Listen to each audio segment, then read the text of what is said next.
Now, after the wars for independence, after Mexico gains its independence from Spain, they're going to set up a transitional government, right? Because they're transitioning from being a colony of Spain to now ruling themselves. So they have to set up their own government. And so they create this transitional government, which is led by 5 individuals, and they are known as the junta, right? So this is a junta, this transitional government that is trying to reorganize the government and create this new government after gaining independence from Spain.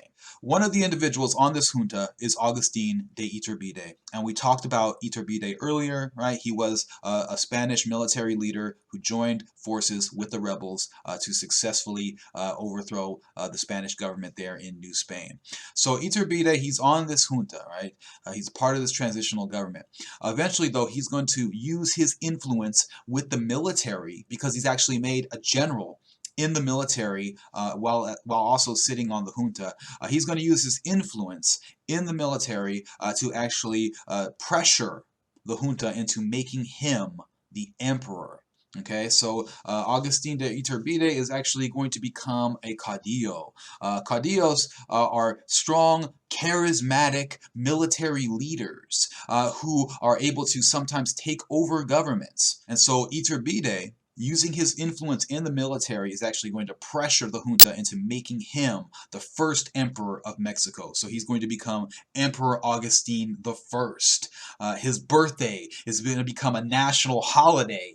The birthdays of his children are going to become national holidays, and he's going to start a hereditary dynasty there in Mexico. Right? You know what I mean? Like, so it's going to be passed on to his children. They're going to become the next emperors. And so this is totally different than what you had in the three guarantees, right? In the Plan de Iguala. It's totally different. In the guarantees, the emperor was supposed to be someone from Europe. He was supposed to be either King Ferdinand VII or another European prince. But instead, Iturbide is going to become the first emperor because he's popular with the military, because he's a general. Okay, and so he uses his military power to force his way into becoming the emperor of Mexico. All right, so he's a caudillo, and he's not the only caudillo in Latin America. You're going to see, this is sort of a trend, you're going to see a number of these charismatic military leaders who have a popular following actually take control over countries when they are unstable. Okay, and so you'll see a number of caudillos gaining political power throughout Latin America. And so Iturbide is an example of one of these caudillos in Mexico, right? And so Mexico is a monarchy, and the emperor is Augustin de Iturbide. So now Iturbide is trying to gain recognition from the United States. It's very important to have good relations with the U.S. And the U.S. is very hesitant to recognize Mexico. Why? Because Mexico is a monarchy, and the United States had fought a revolution against monarchy, right? They created a republic where you have representatives who are elected into office by the people. There is no king, okay? So the U.S. is against monarchy. But Mexico wants to have good relations with the United States because they want to establish good trade relations, and they even want to take out a loan from the United States. Iturbide was hoping to take out a loan of $10 million from the United States. So it's really important that the U.S. recognizes Mexico. And eventually the United States will. President James Monroe in the U.S. Will recognize Mexico as gaining its independence, as being an independent state, gaining its independence from Spain. Okay, so you have some success there. Now, eventually, though, because of the poor economy that we were talking about, there's a lot of criticism on Iturbide and his regime. Okay, and so there's criticism in the press. And so the liberal press is starting to promote the principles of a republic. Instead of having a monarchy, they're starting to talk about having a republic instead of having a king, instead of having an emperor.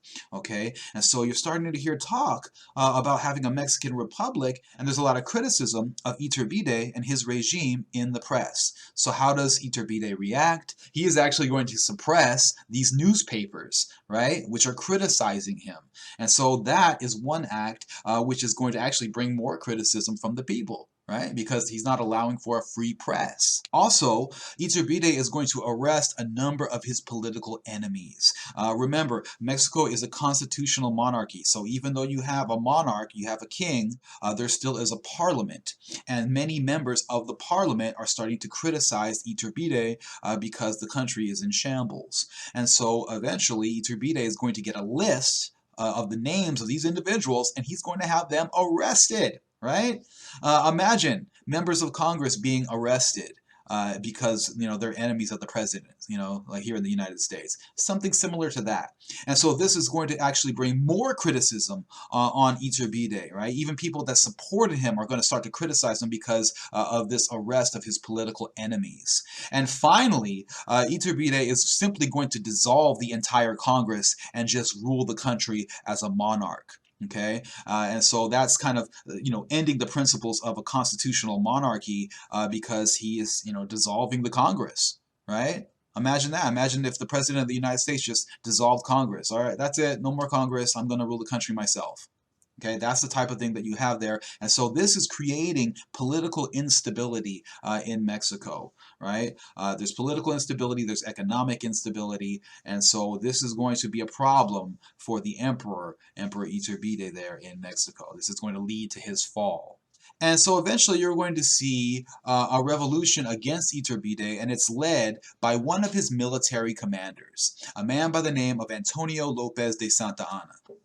Santa Anna was the commander in Veracruz, and he actually had been criticized by Iturbide, so he was already against Iturbide in the first place. Eventually, Santa Anna is going to call for the establishment of a republic, a Mexican republic, meaning that they're not going to have a king anymore. They're going to just be ruled by elected officials. Okay, so Santa Anna is going to be calling for a republic, and he eventually is going to gain the support of some of the individuals who were leaders of the revolution against Spain. Right? People like Vicente Guerrero, people like Guadalupe Victoria. These individuals who were important revolutionaries in the war for independence against Spain are now going to support Santa Anna against Augustin de Iturbide. And so Iturbide is going to order one of his generals, the Captain General of Veracruz, a man named Jose Antonio Echeverri, to stop this revolutionary movement which is being led by Santa Anna. Okay, but very ironic, Echeverri is actually going to do the same thing that Iturbide did himself during the wars for independence. He is going to make an agreement with Santa Anna. So the general that Iturbide is sending to stop Santa Anna is actually going to join forces with him.